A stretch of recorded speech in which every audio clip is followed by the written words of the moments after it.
Salve, salve, gente boa! E aí, tudo bem? Seja bem-vindo, muito bem-vindo ao canal. Nesse vídeo nós vamos falar a respeito do seguinte: o sacerdócio de Levi e o imutável de Jesus. Vem comigo até o final, não sai daí, vamos junto?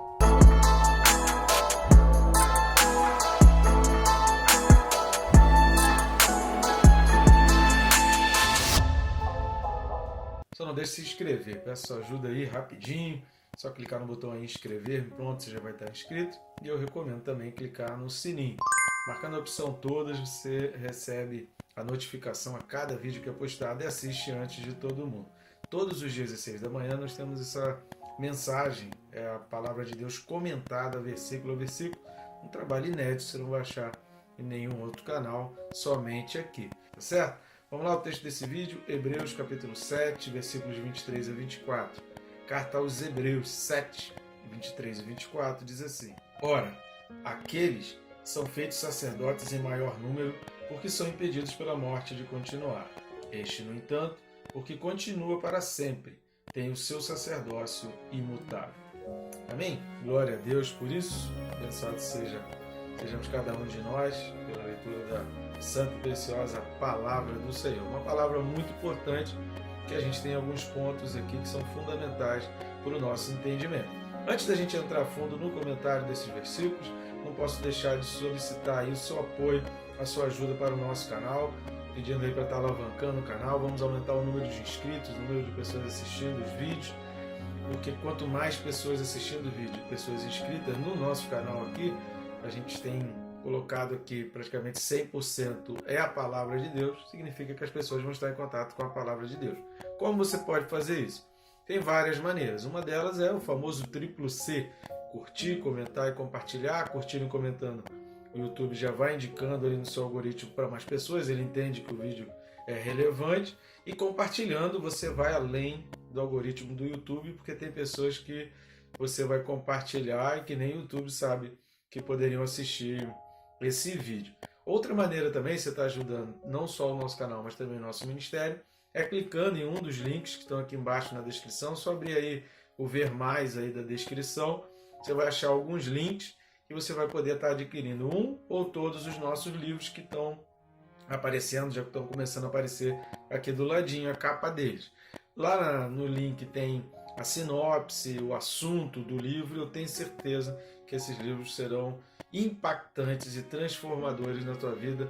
Tenho certeza que a tua vida vai ser tão abençoada que você ainda vai comprar e presentear alguém. Tem de vários formatos, em papel e digital, é só você escolher. Clica lá então e eu te agradeço aí por essa ajuda. Então vamos lá? A primeira coisa que a gente vai precisar observar, a gente precisa dar uma lida para a gente entender essa questão da diferença dos sacerdócios e essa comparação entre o sacerdócio levítico e o sacerdócio de Jesus. Nesse sentido imutável, nós precisamos ler dois textos principalmente.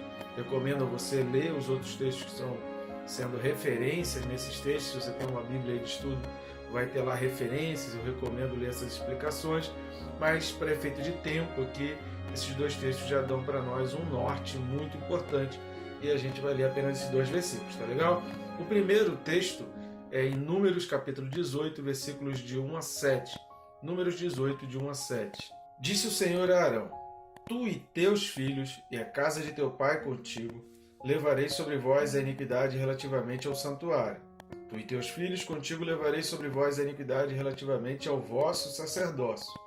Também farás chegar contigo a teus irmãos, a tribo de Levi, a tribo de teu pai, para que se ajuntem a ti e te sirvam, quando tu e teus filhos contigo estiverdes perante a tenda do testemunho. Farão o serviço que lhes é devido para contigo e para com a tenda, porém não se aproximarão dos utensílios do santuário nem do altar, para que não morram, nem eles nem vós. Ajuntar-se-ão a ti e farão todo o serviço da tenda da congregação. O estranho, porém, não se chegará a vós outros. Vós, pois, fareis o serviço do santuário e o do altar, para que não haja outra vez ira contra os filhos de Israel. Eu, eis que tomei vossos irmãos, os levitas, do meio dos filhos de Israel. São dados a vós outros para o Senhor, para servir na tenda da congregação. Mas tu e teus filhos contigo atendereis ao vosso sacerdócio em tudo concernente ao altar e ao que estiver para dentro do véu, isto é, vosso serviço. Eu vos tenho entregue o vosso sacerdócio por ofício como dádiva, porém o estranho que se aproximar morrerá. Aqui é exatamente essa instituição desse sacerdócio perpétuo em função de uma linhagem. Foi uma escolha e Deus fez isso para escolher uma tribo para dela fazer essa linhagem, essa sucessão dos sacerdotes. Um outro texto que é importante a gente ler é Êxodo 29, 29 e 30. Êxodo 29, 29 e 30. As vestes santas de Arão passarão a seus filhos depois dele, para serem ungidos nelas e consagrados nelas. 7 dias as vestirá o filho que for sacerdote em seu lugar, quando entrar na tenda da congregação para ministrar no santuário. O que está sendo colocado aqui, nesses dois textos que nós lemos? É exatamente essa lei da sucessão sacerdotal e que precisava ser obedecida. Era baseado quase que exclusivamente nesses textos, em outros textos referidos então da lei, que explicitam ali o sacerdócio levítico e as suas obrigações, como a própria obrigação de que isso fosse perpétuo, de que fosse passado para os filhos. E isso sucedia às gerações seguintes e só terminaria, como a gente leu aqui, só terminaria com a morte. E isso assim por diante. Isso aconteceu desde Arão, foram cerca de 80 sumos sacerdotes até o ano 70 depois de Cristo, quando o templo foi destruído e todos os sumos sacerdotes, pelo menos o que se tem conhecimento, foram mortos ali naquele dia. Por que eu digo pelo menos pelo que se tem conhecimento? Estão dizendo aí, uma corrente dizendo que existe sim aí sumos sacerdotes preparados de geração a geração, escondidos, bem vivendo uma vida bem escondida e fora de qualquer tentativa de torná-los públicos, porque o povo judeu tem essa esperança e reside neles, eles têm a certeza de que um dia eles vão restabelecer o templo, e a Bíblia diz que isso vai acontecer, o templo vai ser reconstruído e o sacrifício voltará a ser executado. Então dizem que em função disso é porque tem sacerdotes dessa linhagem sendo feitos. Mas hoje o que a gente vive é que desde o ano 70 até agora, até o prezado momento, não existe mais esse sacrifício e essa sucessão se interrompeu exatamente ali no ano 70 depois de Cristo. E aí, voltando lá para Hebreus 7, 23 e 24, onde está a imperfeição?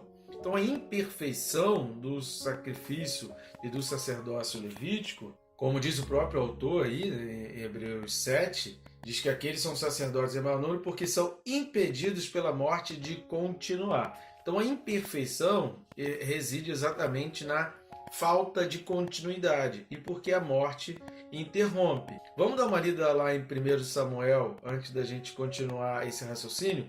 1 Samuel 8, versículos de 1 a 7. 1 Samuel 8, de 1 a 7. Tendo Samuel envelhecido, constituiu seus filhos por juízes sobre Israel. O primogênito chamava-se Joel e o segundo Abias, e foram juízes em Berseba. Porém seus filhos não andaram pelos caminhos dele, antes se inclinaram à avareza e aceitaram subornos e perverteram o direito. Então os anciãos todos de Israel se congregaram e vieram a Samuel a Ramá e lhe disseram: Vê, já está velho e teus filhos não andam pelos teus caminhos. Constitui-nos, pois, agora um rei sobre nós, para que nos governe, como tem dado a todas as nações. Porém esta palavra não agradou a Samuel, quando disseram: Dá-nos um rei, para que nos governe. Então Samuel orou ao Senhor. Disse o Senhor a Samuel: Atende a voz do povo em tudo quanto te diz, pois não te rejeitou a ti, mas a mim, para eu não reinar sobre ele, segundo todas as obras que fez desde o dia em que o tirei do Egito até hoje, pois a mim me deixou e a outros deuses serviu, assim também o faz a ti. O que estava acontecendo ali? O livro de Juízes é um livro de sucessão que, além do sacerdócio, pessoas eram escolhidas de diversas tribos, e você vê na história dos Juízes, são várias tribos sendo escolhidas, mas o último juiz foi exatamente Samuel, que Moisés era da tribo de Levi, embora habitasse na tribo de Efraim, porque os levitas não receberam território, porção da terra. Então ele habitava na tribo de Efraim, mas ele era da descendência de Coate, né? Ele era levita. E aí Samuel foi o último. Samuel, ele cumpriu também uma tríplice função, porque ele foi o último juiz, ele foi um sacerdote, ele cumpriu todas as funções sacerdotais, tanto que aqui estava falando em relação aos filhos, e aí ele era um sacerdote e juiz ao mesmo tempo, ele governava o povo como sacerdote, e ele foi também um profeta, porque ele não só profetizou, ele ungiu a Davi na qualidade de sacerdote, mas também profetizando que Davi seria aquele escolhido, e Davi era o escolhido de Deus para governar e ser o rei segundo o coração de Deus, e não como foi Saul. Então Samuel cumpriu essa tríplice função de juiz, sacerdote e de profeta. E aí depois de Samuel então veio Saul governando, porém a linhagem sacerdotal continua. E o que a gente vai observar aqui, o que eu quero destacar aqui, embora tenha trazido esse aspecto histórico para a gente entender o porquê de Samuel, mas esse texto, o que esse texto está trazendo para nós?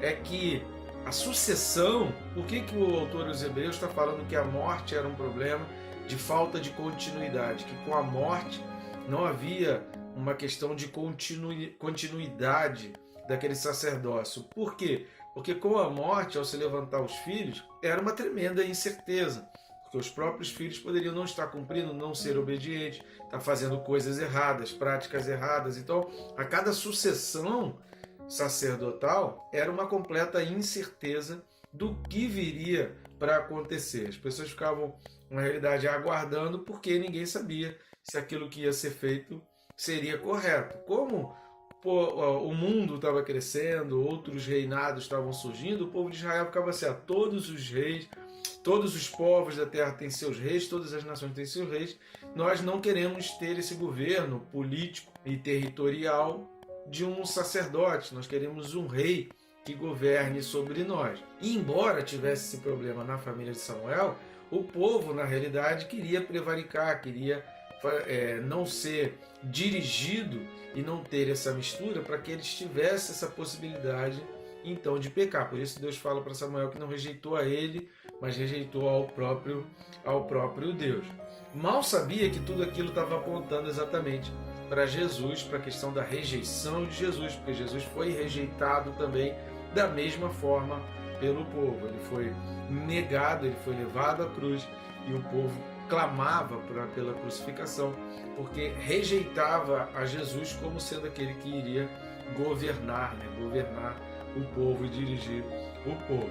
Terceira coisa que a gente vai observar, voltando lá para Samuel, para Hebreus 7, não Samuel, Hebreus 7, 23 e 24, é que fala do sacerdócio imutável, que ele vai falar, são feitos, a gente já falou essa questão de são feitos em vídeos anteriores, porque passava pela sucessão, não era uma questão escolhida e nem era uma questão voluntária, mas era simplesmente porque fazia parte de uma sucessão, então eles eram feitos, eles eram colocados e não foram de espontânea vontade e nem exatamente escolhidos por Deus, muito menos designados ali exatamente por Deus, mas por fazer parte da linhagem e dessa sucessão de sangue, e tinha essa questão do impedimento pela morte. Quando fala de Jesus aqui, no entanto, porque continua para sempre, tem o seu sacerdócio imutável. No grego, essa palavra usada pelo autor da carta aos Hebreus por imutável significa permanente, inviolável, ou seja, os leitores ali estavam entendendo muito bem,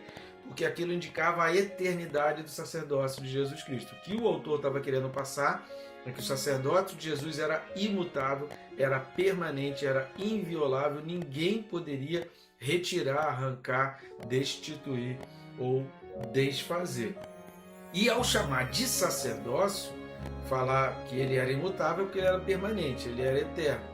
Mas ele está dizendo que era um sacerdócio, ou seja, todos os princípios do sacerdócio faziam parte da vida de Jesus Cristo e da obra de Jesus Cristo. Por isso a gente não pode abolir totalmente, a gente precisa entender que tudo que era concernente ao sacerdócio se resume em Jesus. A gente não pode retirar, porque senão a gente corre o risco, o grande risco, de você achar que o Antigo Testamento não tem mais validade, é você retirar princípios, valores e fundamentos essenciais para entendermos a obra de Jesus. Se eu arranco os princípios, a obra de Jesus fica uma coisa muito superficial, muito sem sentido, e a gente acaba não sendo tão obediente, não sendo tão fiel a Deus, exatamente porque a gente corta princípios. Se a gente elimina princípios e valores, a gente joga toda a estrutura que a gente constrói, a gente joga abaixo. Então não corra esse risco de achar que aquilo não presta e não serve, mas apenas que os princípios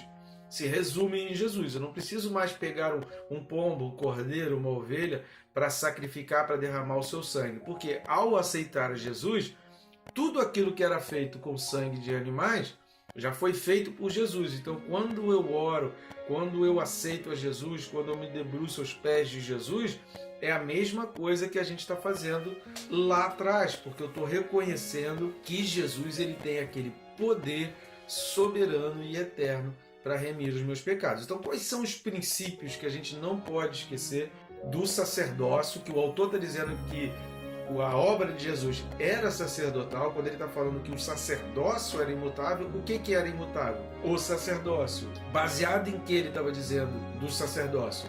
Obviamente, de toda a lei de Deus. Então ele está dizendo que aquilo tudo é válido, mas que aponta para Jesus, que não é o Levítico, mas é o da ordem de Melquisedeque. Então quais são os princípios do sacrifício? A propiciação. Lembra que no Santo dos Santos havia o propiciatório? Essa propiciação é exatamente a graça. Aquilo era símbolo, aquilo era tipo da graça, e Deus mostrando que era pela graça. Que significa também substituição, porque Jesus morreu em nosso lugar. Então a graça é um favor imerecido, ou seja, Deus perdoa os nossos pecados não porque nós merecemos, mas por causa do sangue e do sacrifício que foi feito. Outro princípio do sacerdócio e do sacrifício sacerdotal era a expiação, que significa reconciliação. E a expiação é a eliminação do pecado. Para que o pecado é eliminado? Para que haja uma reconciliação. Lembra que a gente falou em vídeos para trás? Assista os vídeos anteriores. Não assista esse vídeo de maneira isolada. Se você assistir os vídeos anteriores, a gente vai falar que reconciliação é uma palavra exclusiva para a questão de relacionamento amoroso que foi quebrado, que foi partido. Então isso é reconciliado, aquele relacionamento é reconciliado. O pecado quebra, o pecado nos afasta, e é o perdão, o sangue de Jesus, o sacrifício de Jesus que nos reconcilia. Vamos dar uma olhada para a gente entender melhor em Romanos 5, de 6 a 11. Carta de Paulo aos Romanos 5, versículo de 6 a 11. Porque Cristo, quando nós ainda éramos fracos, morreu a seu tempo pelos ímpios. Dificilmente alguém morreria por um justo, pois poderá ser que pelo bom alguém se anime a morrer. Mas Deus prova o seu próprio amor para conosco, pelo fato de ter Cristo morrido por nós, sendo nós ainda pecadores. Logo, muito mais agora, sendo justificados pelo seu sangue, seremos por ele salvos da ira. Porque se nós, quando inimigos, fomos reconciliados com Deus mediante a morte do seu Filho, muito mais, estando já reconciliados, seremos salvos pela sua vida. E não apenas isto, mas também nos gloriamos em Deus, por nosso Senhor Jesus Cristo, por intermédio de quem recebemos agora a reconciliação. Por que por intermédio? Porque mediante a Cristo. O sacrifício dele nos reconciliou, faz esse perdão e executa toda a obra que era feita no santuário, no tabernáculo. Por isso, o tabernáculo tem toda a representação e tudo ali está na pessoa de Jesus e do Espírito Santo, na questão da água, da purificação, da lavada. Tudo isso se resume em Jesus e no Espírito Santo. Por isso, nós não precisamos mais daquele tabernáculo, muito menos daqueles sacrifícios como eram feitos.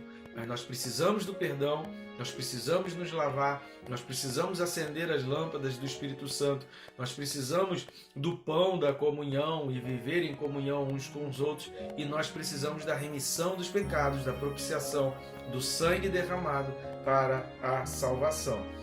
Então nós já vimos a propiciação e a expiação como princípio eterno que está presente na obra de Jesus, da mesma maneira que estava presente nos sacrifícios anteriores. E por que isso? Porque o primeiro sacrifício foi feito lá em Gênesis capítulo 3, 21. Se você der uma olhada em Gênesis 3, 21, você vai reparar que o homem antes do versículo 21 tinha cozido para si folhas, e Deus então substituiu as folhas por peles, e foi o primeiro sacrifício registrado na Bíblia, está lá em Gênesis 3:21. A partir dali, o sangue passou a ser aquilo que aplacava a ira de Deus pelas misericórdias de Deus. Ele não fazia em nós aquilo que nós merecíamos, e pela graça ele nos concede o perdão que nós não merecíamos. E por que isso? Isso já simbolizava, se você ler também os versículos de 21 a 24 de Gênesis 3, você vai reparar que no versículo 24,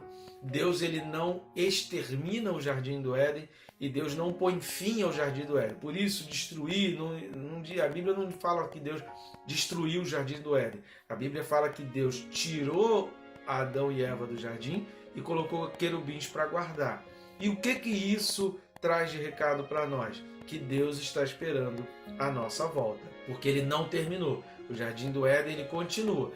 A morte, que significa essa separação, a palavra morte na Bíblia, em texto nenhum, nem no hebraico, nem no grego, nem no aramaico, ela vai significar encerrar, fim da linha. Ela significa separação.